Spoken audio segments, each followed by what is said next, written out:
Hey guys, BJ, very basic Bible. Let's go look at a Bible story. Let's pick something out about it. I'm gonna hit First Kings 17. I don't recall exactly what's in First Kings 17, but we'll see. The ravens feed Elijah. Okay. Now Elijah the Tishbite, who was among the settlers of Gilead, said to Ahab, "As surely as the Lord lives, the God of Israel, before whom I stand, there will be neither dew nor rain in these years except at my word." Then revelation from the Lord came to Elijah: "Leave here, turn eastward, and hide yourself by the brook of Cherith, east of the Jordan. And you are to drink from the brook. And I have commanded the ravens to feed you there." So Elijah did what the Lord had told him, and he went and lived by the brook of Cherith, east of the Jordan.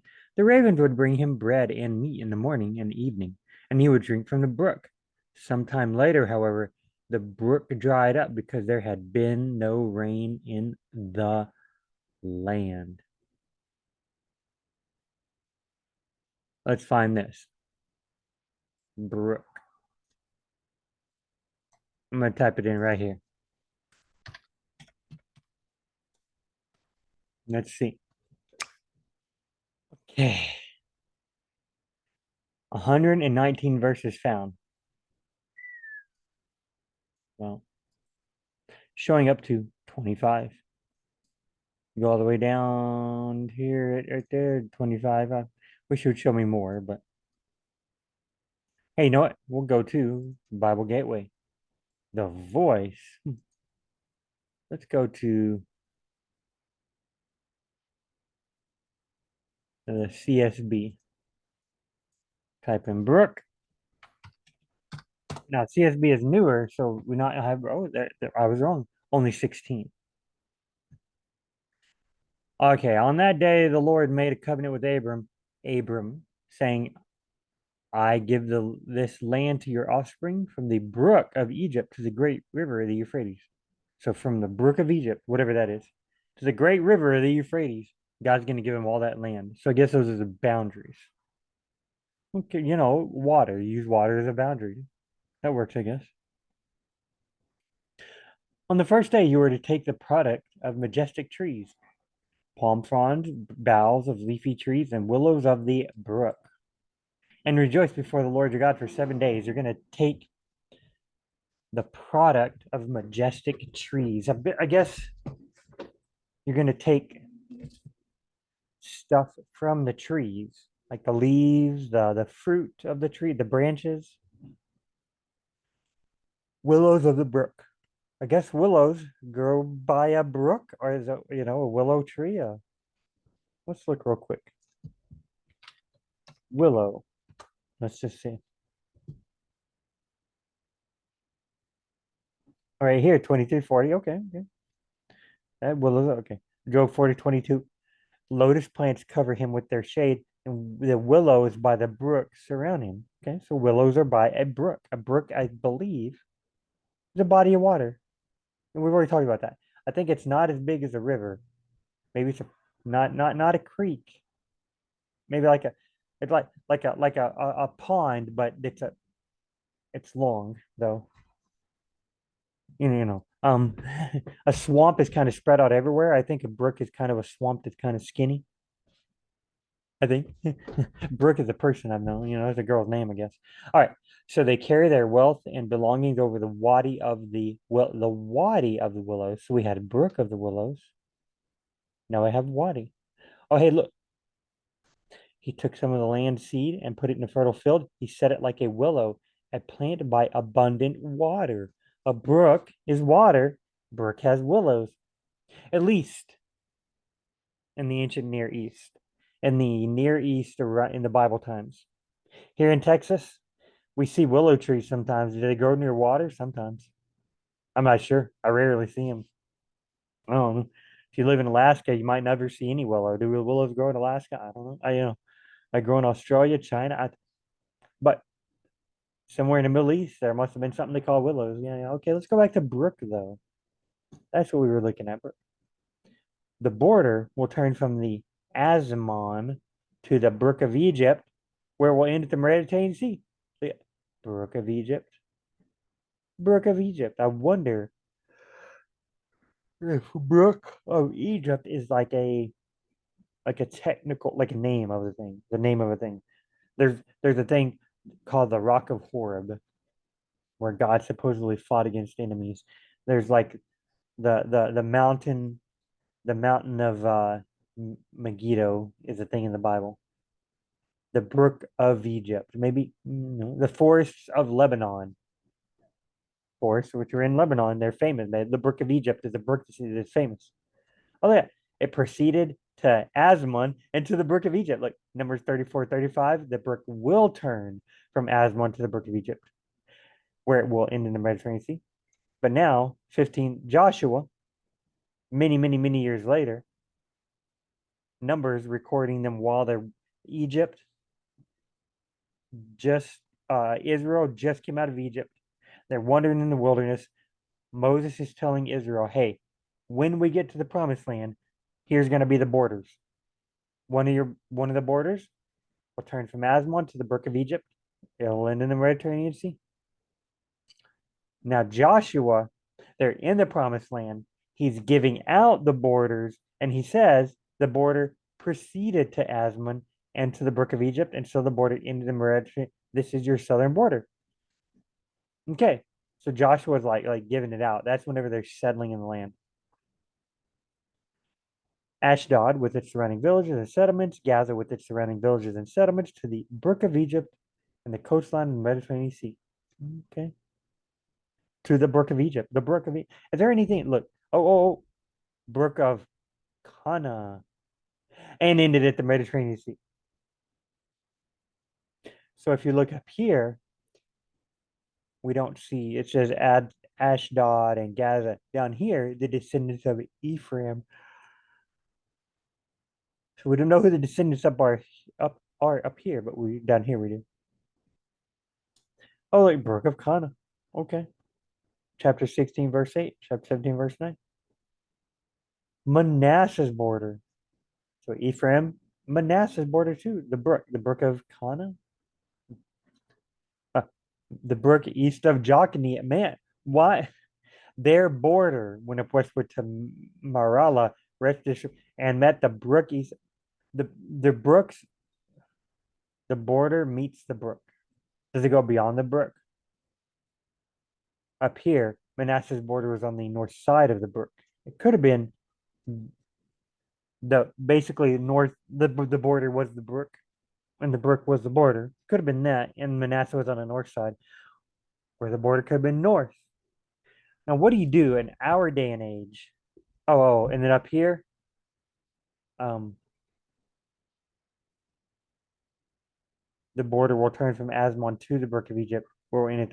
So the brook sounds like the border up here, from the Brook of Egypt to the Great River.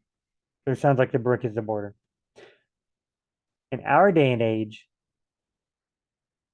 I'd look. Oh, this one. Look at met the brook east of Jokneam. Doesn't even have a. Their border went up westward and met the brook of Jokneam, east of Jokneam. It doesn't even have a name, but there's a brook. All right. For a third time in our day and age, we assign borders for very specific reasons. We have political boundaries for very certain reasons. And we don't say from this tree to that rock, from this, it starts here and it goes to this river, to the Brazos River. That's a river nearby. We don't really say that. Now, there are rivers that are borders, but some places just have random borders. You're like, why do they have that border? I don't know. There's a reason why, but they don't rely on geography so much. In ancient times, before the internet, before compasses, before maps, not before maps, before very super detailed maps that was readily available to everybody all the time. You had to rely on more what you can just see in front of you. What do you see in front of you? You see rocks, tree. Right now, in front of me, I see a house, a computer screen, lights in my face. I see my cat outside. I see a balcony in my apartment, then a street with cars going by. Oh, finally, I see some trees. Yeah, I can see some. No. In the old days, reverse all that. You see trees, look. Oh, is that a dwelling over there? Then the dwelling is made of stone, like straight from the earth and been manufactured. You go inside, there's plants growing inside. No, not house plants, like plants, because you're basically still outside. It's very outdoors. Why do you think they're going to use a brick? It's a very visible, very noticeable, recognizable, very easy to spot. Like it's hard to wait, this tree used to be over here. Did somebody dig it up and move it? Wait, this rock, this rock, somebody moved it, or no, this isn't the same rock. Oh, it's hard to say it's in the same brook because it goes to a place, it comes from a place. It's pretty permanent in that way. It's good to use, yeah. Look at this. Solomon and all Israel with him, a great assembly from Solomon and all Israel with him, a great assembly from the entrance of Hamath to the brook of Egypt.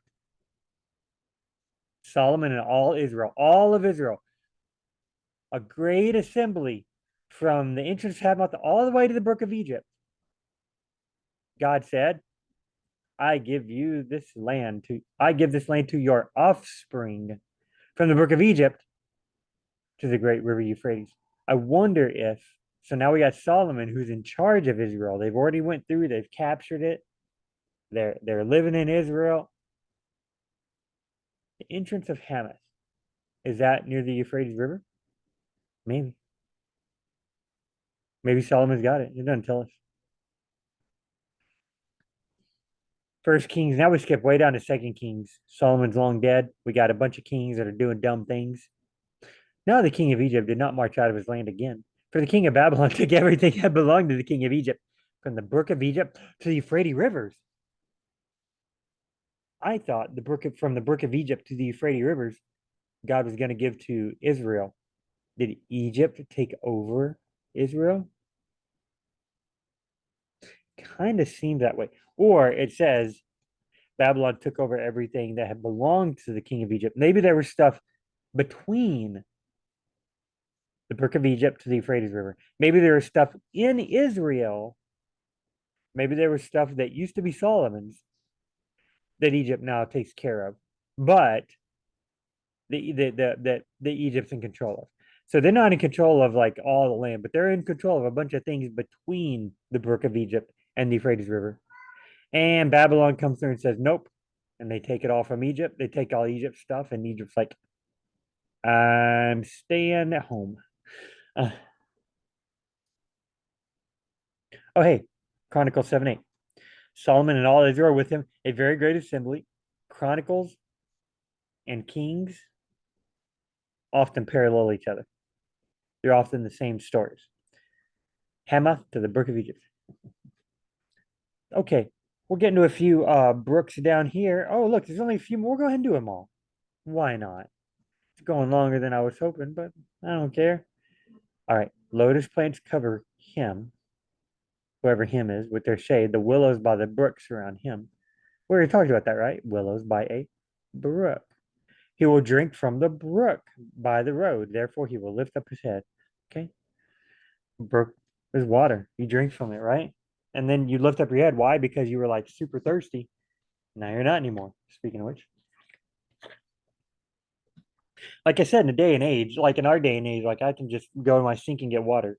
Even homeless people can just um can usually like find water from places pretty easy. There are some places in the world, of course, that are still without plumbing. They're still without clean water. They have to walk to a water source. They didn't have to clean the water. Like half, most of their time is not spent making Bible videos or going to work and making money. No, a lot or having fun. No, no, they don't go visit family and vacations. There's a lot of the world that still, as a daily thing, goes to get water from a specific place, or else they die. Can't live without water. Yeah. So he's going to drink from the brook by the road. He will lift up his head. Let's look at Ezekiel. On the south side, it. will run from Tamar to the waters of Meribeth Kadesh, and on the brook of Egypt as far as the Mediterranean Sea. This will be the southern side. So seems like Ezekiel's going back again. The reason I stopped a moment ago is because one of my cats is running around like crazy. The other one looked at him. I thought they were going to attack each other, and I was worried. That didn't happen. You can see Brook again. Okay, 47. Ezekiel 48. Next to the territory of Gad, territory again, right? The brook of Egypt and out of the to the Mediterranean. That brook of Egypt is very important. Okay, last one. Look. Oh, but I'm raising up a nation against you, house of Israel. This is the declaration of the Lord, the God of armies. They will oppress you from the entrance of Hamath to the brook of Arabah. Huh. The brook of the Arabah. I don't know why. That's crazy. I don't know.